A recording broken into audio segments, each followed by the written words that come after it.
Welcome to Last to the Party. I'm Megan. I'm Wendy. We used to be a rewatch pod, but now we watch in real time, and we still have way too many opinions. Today we are discussing In the City, which originally aired on Bravo on Tuesday, May 26th. This is season 1, episode 2, Mothers and Milkmen. I hate that title. Do I understand it? Yeah, because Frank, the dude that Andrea introduced her to, worked in dairy or something like that. Yeah. And then, I don't like it. Georgina and Lindsay are mothers. It's a stretch. Before we get into this episode, can we just give like a first impression hot take of the Summer House reunion? Episode number 1? Please. Because the last time we recorded, you did not watch the final episode of Summer House. Before recording In the City, correct? Correct. So I'm guessing you caught up on that and have watched the first part of the reunion. Yes. Initial thoughts? Well, I love the reunion. I thought it was super juicy. Way juicy. Made me uncomfortable watching it the entire time. I had to rewind so many times to hear things that were said. And then I did watch the uncensored version the next day as well. So you could hear all the F-bombs? Yes, it does add a little bit of gravity to it. You know, I just think I'm so conflict averse that I think if I were Amanda, I know that she's contractually obligated to be at this reunion, but to show up and double down on your actions, I mean, girlfriend has no remorse. She's Mackenzie Shirilla levels of unremorseful about her actions. Well, you know, I'm such a VPR diehard, right? Yes. And all of Scandival and all that stuff. At least Raquel came remorseful. Right? Weren't there tears? There were tears. There were apologies. She felt bad. I mean, Ariana didn't let up on her for any, even with that. But at least she was remorseful. Like, I believe Amanda feels entitled here. And I don't like any of it. I agree. The eye rolling and the sighs and the like. Am I not allowed to have feelings for someone? Where have you been that you do not understand why your behavior was wrong? It has nothing to do with your relationship with Kyle, assuming that your line about nothing happened while we were still officially together is true. Yeah, they didn't have sex until after their official statement came out. Give me a break. There's no way they're making a statement about their relationship if they're not already banging. You heard it here first. I don't think we've heard it here first. I think we're in the majority here, you know? Sure. I had so many problems at the beginning of the reunion, how they're in their like dressing room together and like smooching and hanging out and like very coupley. Yeah. West does not want this relationship. He does not want a relationship at all. The dude wants to fuck around. Come on now. Yeah, how is he going to sit there? You and I talked about this. How is he going to sit there saying, I was very clear to Sierra that I didn't want to be in a relationship, and now you're in a relationship? What? Yeah, I don't get it. Now he's got to stick it through. There are theories that he just wanted to hitch his wagon to Amanda, knowing that she was going to come out of the Summer House season as the hero for leaving Kyle, and now he's kind of got to ride it out. Dude is making terrible decisions. These two are not going to last. Oh, God, no. And I hope they don't come back to Summer House, and I will not miss them. I was on Threads the other night tagging at Bravo and at Bravo Andy. I don't know who I am, but I'm like, I do not want West and Amanda back for another season of Summer House. I don't care. No. Like, go away. I don't want to see, I want to see the singles. I want to see single Kyle. I want to see single Sierra. I want to give me Jesse. Give me Bailey. Let's talk about Bailey for a second. Yes. Now, there has been much discourse over her lighting up Ben. Yep. I loved it. Me too. Because I agree with her. Loved it. Yeah, shut that shit down. Stop talking to women like... I loved it. Yeah, I really turned on Ben this season. And by the end of the season, really didn't like him. And so I agree with her. I think he does come in too hot with these women. And yeah, let him know. Let him know. I hope he doesn't come back next season either. Oh, yeah, me too. But I need Levi to come back next season. I know. Levi's so fun. Levi was robbed this season. I agree. I agree. Any other, let's talk about the ending shot of, Sierra. yes. You know, it was like the 1-2 punch from Lindsay and Sierra to Amanda. Did you think they were being harsh? No. First of all, did you think Lindsay was being harsh to Wes, calling him like a clout chaser and whatever? No. I didn't. Did you feel bad for Amanda, how Sierra just was like, she's basically like a rug you can walk all over? I thought it was harsh, but true. I didn't think it was overly harsh. I think Sierra is entitled to every single feeling that she's having. I think we watched her show up week after week after week for Amanda and listen to her and give her advice. And for years. Yes. But in these like final last gasp of her marriage to Kyle, you know, it's very fresh watching the way that she showed up for her friend. And I think it is not a stretch to say that Amanda just turned right around and stabbed her in the back, especially because at the end of this episode of In the City, to bring it back, we see a preview of next episode where Amanda's with Sierra and West. And she's like, oh my God, so fun to see you guys together. I don't like it. So, yeah, I think I'm glad Sierra got to say her piece, and I can't wait to see what the next part brings. I know. I wish they would give us all the hours, like the uncut version. Right. Pay-per-view style. Yeah, love it. Yeah, for sure. All right. Are you ready to get into In the City, episode 2, Mothers and Milkmen? Yeah. You want a synopsis? I do. At Whitney's Welcome to New York party, Andrea plays matchmaker, setting Lindsay up with a hot milkman. Kenny finds himself at the center of the drama. Kyle finally opens up to his mom about his marital issues. I take issue with one word in the synopsis, but I'm not going to tell you what it is till we get there. Hot milkman? Lindsay. Let's start. Okay. This episode, to me, is all build up to the end party. Every little scene is setting up for that party. For sure. So let's start with Kyle and Amanda. Okay, I have a lot to say. Number one, edits coming in so hot. I just want to send flowers to these editors because they are throwing shade. Amanda's catching strays left and right from these editors. Because of her apartment? The status of her apartment? Now, let me say, the state of her apartment? I am a messy person, okay? I am prone to making messes. It's not something I'm proud of. It's something that happens. I actively work against it, but I'm messy, okay? I have never lived like that. Well, I just can't figure out how to get organized. There's enormous piles of clothing everywhere. Yeah. Okay, so we've known, like, Kyla has spent years on Summer House complaining that she doesn't pull her weight around the apartment. And I don't know if that's unfair or fair in the broader context of their relationship. But when the camera pans around that apartment and the music is like, I was like, oh, this is what he's talking about. There's so much stuff everywhere. Makes me uncomfortable. It makes me so uncomfortable. And I thought, that must be hard to be a partner of somebody who can't lives like manage that stuff. Especially if, like, say he's type A and like a clean freak and she's not, right? Like, there's you got to get some sort of in the middle there. I'm like, no wonder bro stays out till 4 a.m. I'm just kidding. That is no excuse. But okay, it was bad.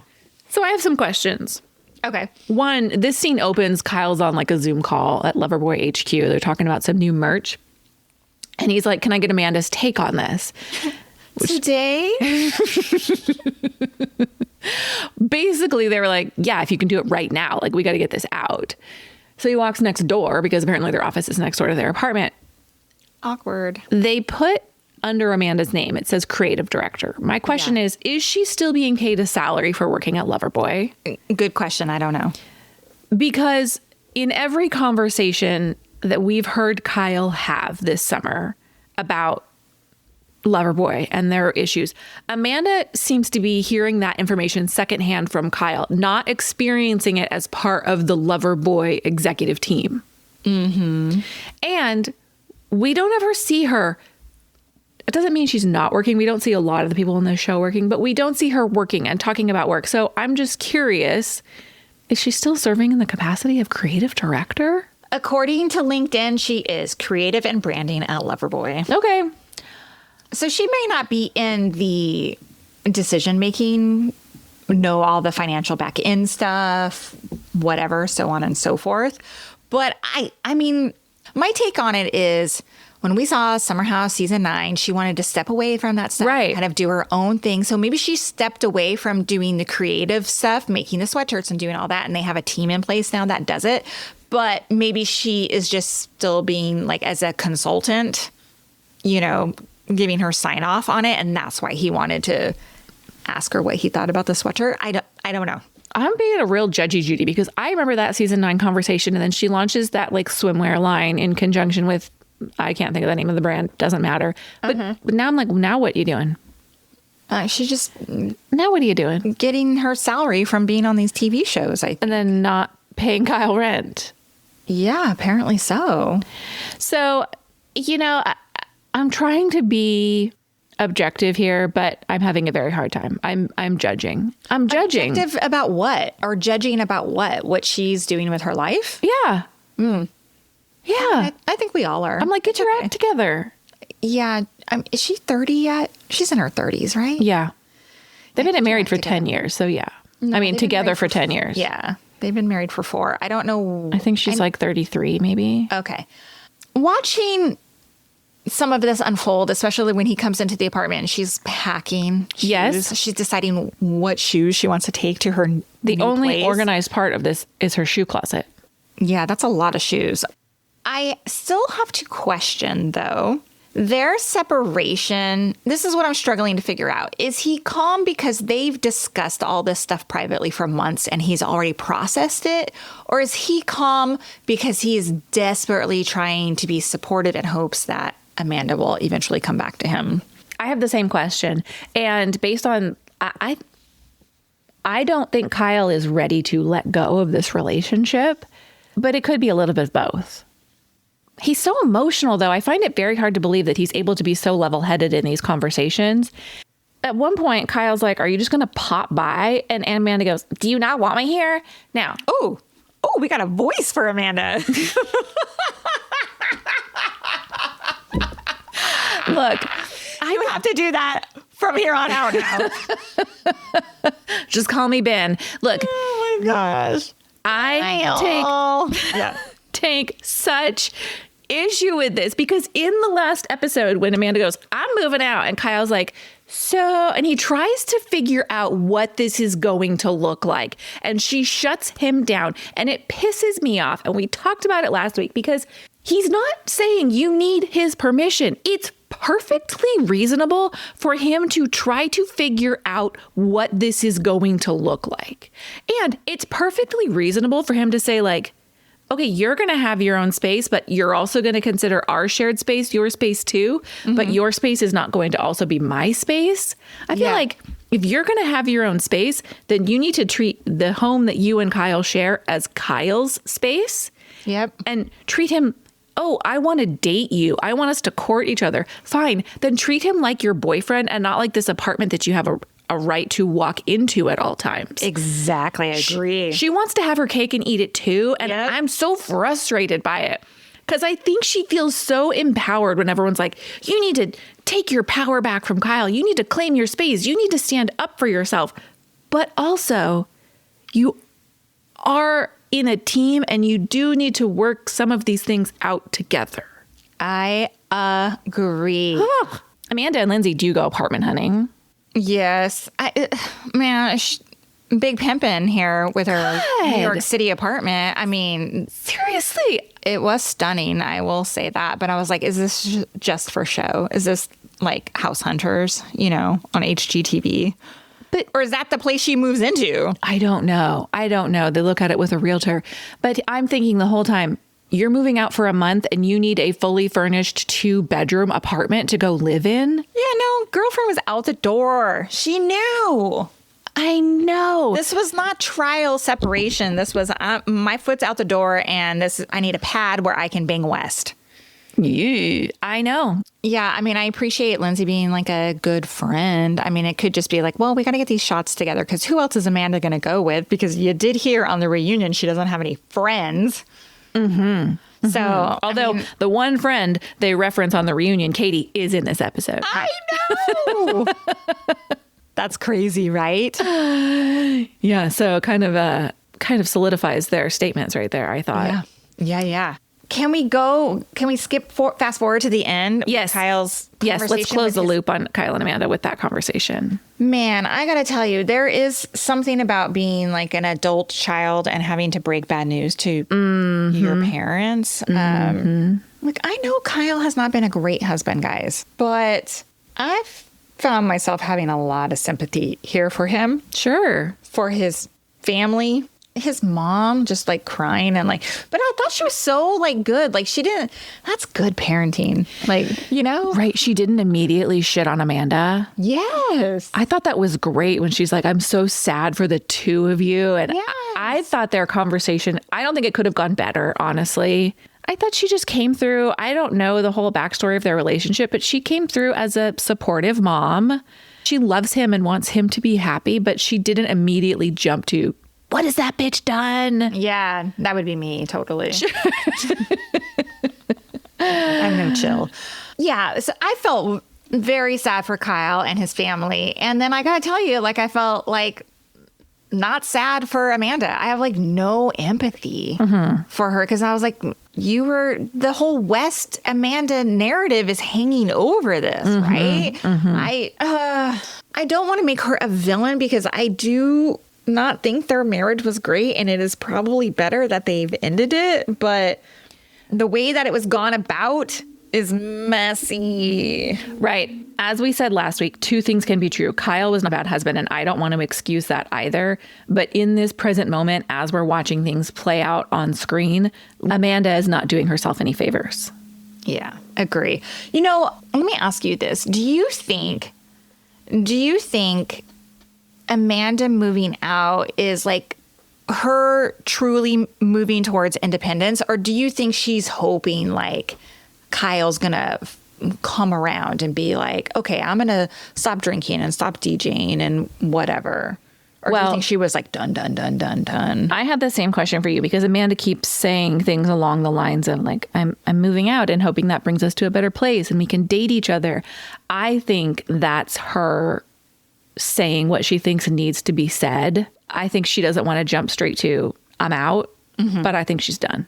Yeah. What do you think? I think so too. I think if this was maybe a year ago, it might have been different. Like she was wanting him to react in a positive way of her leaving.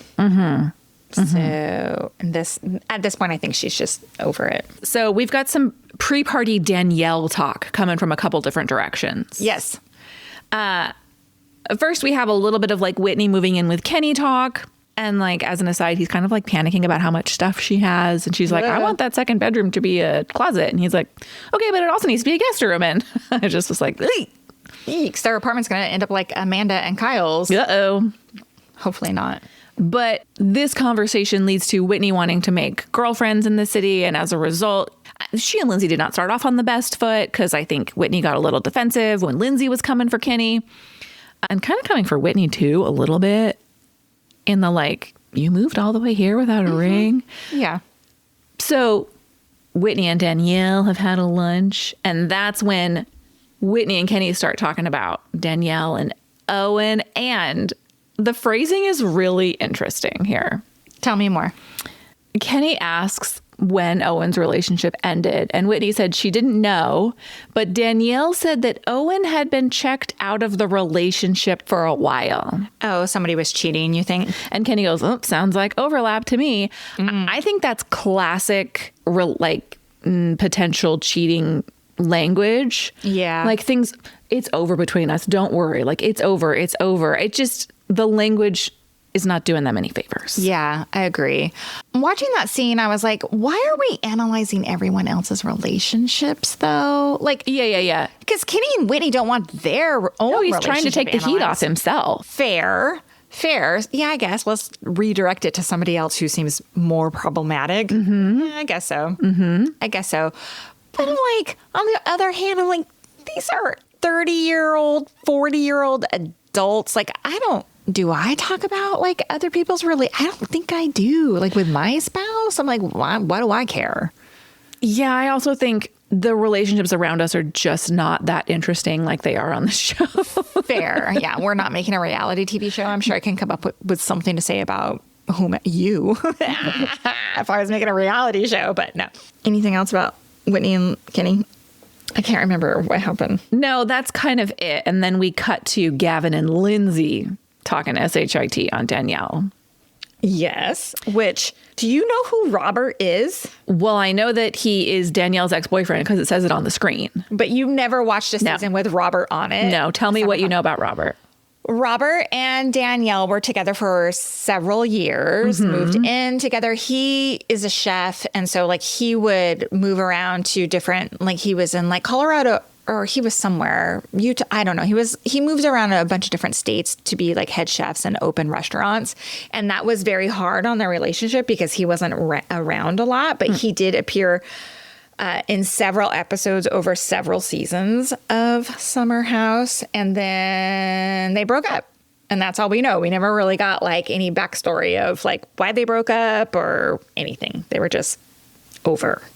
Okay. So seeing Robert, I love Robert. He seems like a good time. He's so cute. I was very excited to see Robert in this episode.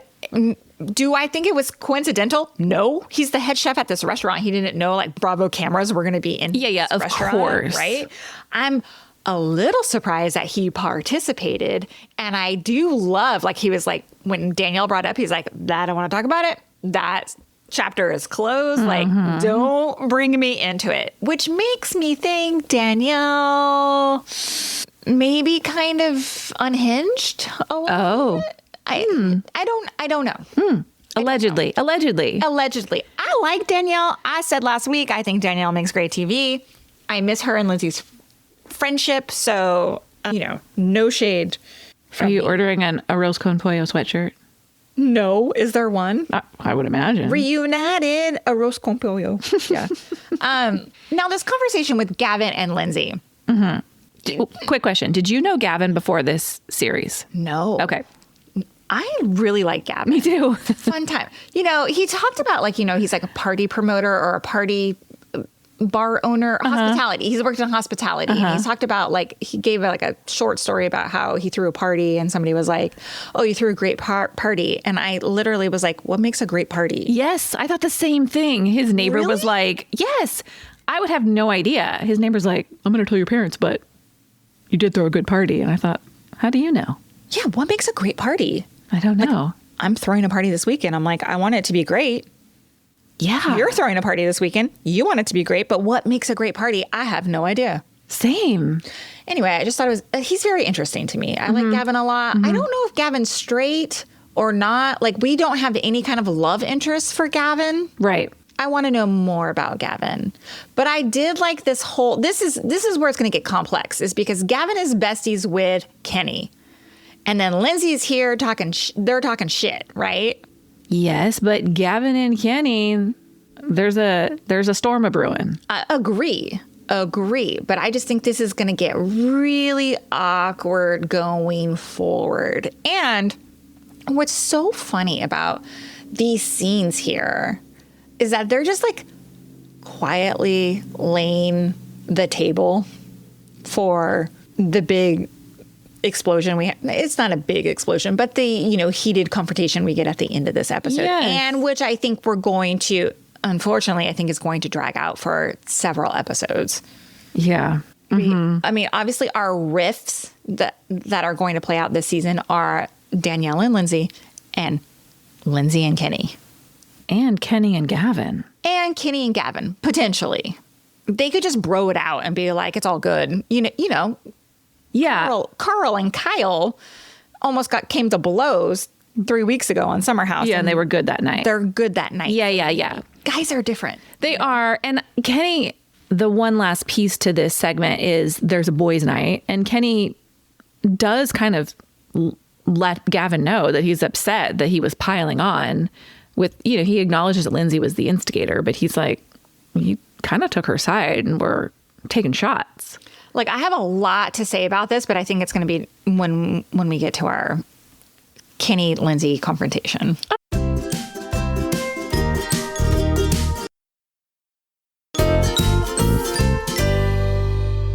All right, well, let's talk really briefly. There's like a little Lindsay mom moment in this episode. Mom talk. Kind of stands apart from the rest of what we got going on. Mm-hmm. Georgina comes over with baby Eloise. She's got couture hand-me-downs for Gemma. And it's kind of just like let's talk about our single parenting woes. And every single time we see Georgina, she's got like some crazy parenting story. My kid ate dog food. This time it was my kid painted his penis green or blue, She's a little odd, a little silly. I like her. She obviously operates like on a different wavelength than everybody else around her. And I kind of like it. I do wish a little more depth. Let's get a little bit more into her story. Like, what's the situation? Why did the father of her children bounce when she was pregnant? Like, what's happening there? Yeah, she's real good for one-liners right now. That's probably not good for your scrotum is a great line. Yes, totally. And she's always doesn't she always just seem like overworked and flustered? Like a little bit. Yeah. A little bit. And she's running this, what we're meant to believe is a successful med spa. I mean, the cold open was her giving Andrea Botox. Okay, I have two thoughts. One is I'm going to be in New York in September. And my first two thoughts are, one, I want to go to Soft Bar. And two, I'm like, do I want to go to see Georgina for some Botox? Oh, you should make your appointment now. I know. Because, 48 needs a little work on the 11s. Now, let's talk about the 11s on Andrea. When we first did our preview on the trailer, you had never met Andrea before. Right. And you're like, what is this accent he has? Yeah, but it's not coming through for me now. Like, what I heard on the trailer is not... The trailer was some, like, weird, exaggerated moment. I don't know. I thought I got a little bit of it last night. He has the accent, but he's not the, oh, my goodness. I don't know. It was, like, cartoony. I don't know. Okay. I thought it sounded a little cartoony. Not in that scene when he's at Georgina's med spa, but when he is sitting down with Lexi, his wife, in their talking head, and he's like, they were at our wedding together, and they're both beautiful people, and blah blah blah blah blah, whatever. I thought he was a little animated, and maybe when he's a little more animated, it's a little more cartoony. Yeah. Accent. All right, so what are your thoughts on Andrea and Lexi so far? We're not getting a lot from them, but we're really not getting a lot from Lexi. I told you. I know. And I didn't notice it in the first episode, mostly because there was so much going on in the first episode. But I agree that I don't know that Lexi is great TV. She's pretty. She seems sweet, but I don't know that we're going to get a ton of couple content from them because I just don't think she's going to be driving storylines. Yeah. The scene with Georgina and Lindsay, back to that, I really liked that Lindsay spoke about like her custody agreement. Mm-hmm. It shouldn't get in deep with it, but that this was something that was going on in her life. And considering she talks about Gemma's dad quite a bit, he's like a very private person from what I understand. So I'm kind of surprised that she was airing that. Yeah. Information. It's funny because even on Summer House, she refers to him as her baby daddy. And my husband was like, why does she do that? And I'm like, because he doesn't want to be talked about. She's not going to say, I know we know his name, but she's not going to say his name because he doesn't want to be a part of this. So I don't think she's throwing shade when she does that. I just think that's her nickname for him. Yeah, I agree. Without using his name. I couldn't even name this guy. I couldn't even, but I know we know it. I can't think of it off the top of my head. Could look back at last season of Summer House, but I thought it was nice too. And I thought she made a good point when she's like, I need a mom friend because I'm at the Summer House all summer and no one's talking about my custody battles and what it's like raising a baby as a single parent. And I think that's a different side of Lindsay that we don't see as much of. Totally. And you and I have been in that boat before when we have little kids and Sure. you don't have maybe any friends who also have, like, you find your tribe of people, right? Because you're all going through it at the same time. Yeah. And we see Yvonne being like, can you go out? And Lindsay's like, Yeah. it's 11 p.m. Like, I'm in bed. What are you doing? Yeah. So, Yeah. yeah. Those are, I mean, that's real. That's super Absolutely. real. Absolutely. All right, let's get to the big party. Let's party at Grand Central. I wondered if this was, I was going to say, I wonder if this was supposed to be like a first episode for them, but maybe not. This was probably supposed to be episode 2 as intended, I imagine. One, I did enjoy Andrea trying to set Lindsay up, but tell me why you don't like Frank the Milkman. Look, Frank the Milkman comes in and Lindsay's like, I had to take a minute. Like, I got to go fan myself and check my breath. And I was like, am I missing something? You didn't find him attractive? I didn't. He reminded me of Denise Richards' ex. Yes. 100%. Thank you. Same sweaty look. Yeah. But Lindsay seemed into it. So good for Lindsay. I mean, maybe Lindsay needs a little bow chicka bow wow. You know, she talked about those condoms going unused in her nightstand. So I go for it. But he's like, I don't party, do you? I'm like, wrong chick. I mean, not that she parties, but like, I mean, She does. She likes to have a good time. she goes out. She lives in New York City. She has a 10-month-old, but also she's not living like a, in bed at 8 p.m. sort of lifestyle. So I was like, this is not the guy, but maybe for one night, but not forever. So Danielle and Owen arrive. Awkward. I genuinely cannot understand how, talk about awkward, when they're standing like one person over from each other and like Lindsay doesn't really like acknowledge Danielle. I was like, I feel like I've been there on like both sides of that. That is awkward. And I feel like, let's be cordial. Like, it's okay to be cordial and say hello, but Yes, just say hello. But Danielle's reaction is like a teenager being spited by another cries. teenager. Yeah. I'm like, And then Kyle makes it worse. okay, let me stop you there. One, I don't genuinely understand how Danielle seems confused about why Lindsay's upset. We hear all the things. Like, we know, like, seeing the editing. Danielle had to watch last season. Like, she knows what happened. She knows she's heard Lindsay say things in talking head interviews that she's pissed off at her. So why is she acting so like, I don't understand why she's not giving me a chance. I don't get it. Maybe Danielle should come with like an apology and then that might smooth things over. I don't know.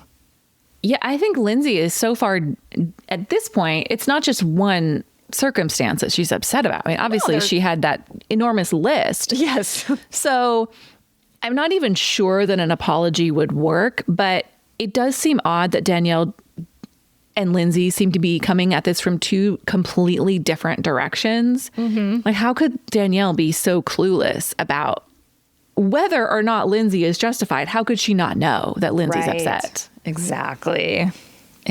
And then, like you said, Kyle attempts to smooth it over.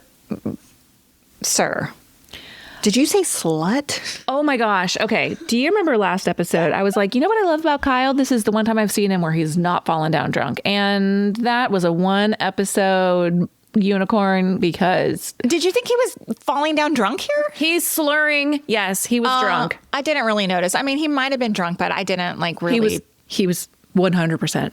I didn't. Yeah, because register. he couldn't get a sentence out. He's like, well, I don't want to say the word slut. I'm like, stop talking. Stop talking. Oh my God. This is not the language we use to de-escalate conflict. Oh my gosh. Yeah, his attempt to broker peace fails. Yes.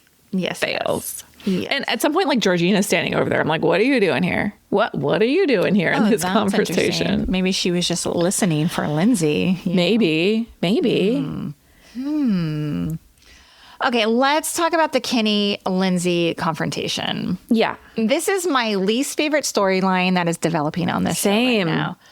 I liked Kenny last week. I like Kenny this week too, but I liked Kenny last week. And I think, honestly, last week, my interpretation of the whole friend panel and giving Kenny a hard time last week was all in good fun. And then I think Kenny stepped away from it and was like, wait a minute. And it's like worked himself up. Okay, question. Uh-huh. Has he worked himself up or is he generating a storyline?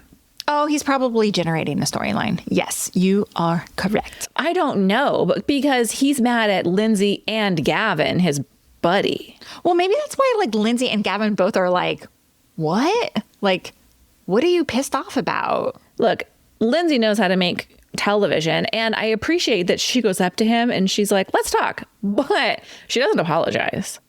What's there to apologize for? No, it was all in good fun. I know. And she's like, this is who I am. And my friends know that. And I just call it like I see it. Well, I think his blame on her kind of got her activated a little bit. And she felt defensive and was like, this is who I am. This is who my friends know me to be, too. So the moment I didn't like is he's like, you're projecting your insecurities onto my relationship because you had a baby with a guy after 2 months. And I thought, this knocked it down for me. Yeah, you're gross, dude.